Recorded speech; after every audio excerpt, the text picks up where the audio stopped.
The untimely demise of Ajit Pawar comes as a setback as both factions of the NCP were set to make an announcement on reunification on February 8 after the split in 2023. The speculations of a merger got a boost after Ajit Pawar on January 13 said that there are no permanent enemies in politics. Sources suggest that merger talks were at an advanced stage when then they were now preparing for the ground for a formal reunification following the Zilla Parishad poll results.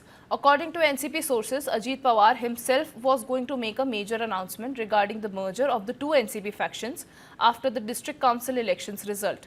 The district council election result were due on February 7th and after that on February 8th. Ajit Pawar was to hold an important meeting of both NCP factions at the Yashwantrao Chavan Pratishthan in Mumbai or Pune.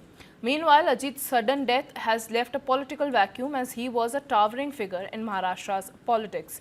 Reports say NCP functionaries have urged Ajit Pawar's wife and Rajya Sabha MP Sunetra Pawar to return to state politics and take charge of the party as Deputy Chief Minister, the post that once her husband occupied.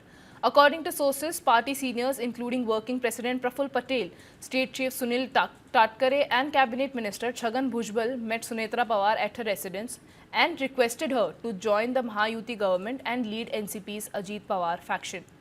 Party office bearers, on the other hand, want either of Ajit Pawar's son to contest the Baramati by-polls after his death.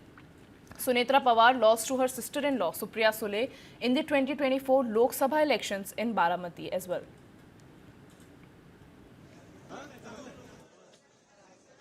देखो, ओछी राजनीति करने के लिए जीवन पड़ा है, पर महाराष्ट्र के कद्दावर अजीत दादा, उनका जिस प्रकार से आपदा में निधन होता है, उस पर भी उद्धव ठाकरे गुट के नेता ओछी राजनीति करेंगे?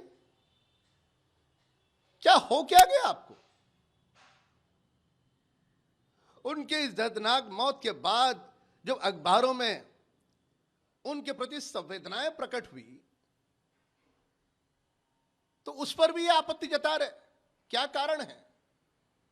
एक दिन मौत के द्वार तुम्हें भी जाना है, हमें भी जाना है। मौत के बाद सब राजनीति मिट जाती है, कोई राजनीति नहीं। आपको हमको जाने के बाद हमारे आपके प्रति अगर कोई संवेदना अखबार में कोई प्रकट करता है और उस पर अगर कोई ओछी राजनीति करे, क्या लगेगा आपकी आत्मा को? दुख नहीं होगा? उबाटा के नेताओं ने, जिन प्रवक्ताओं ने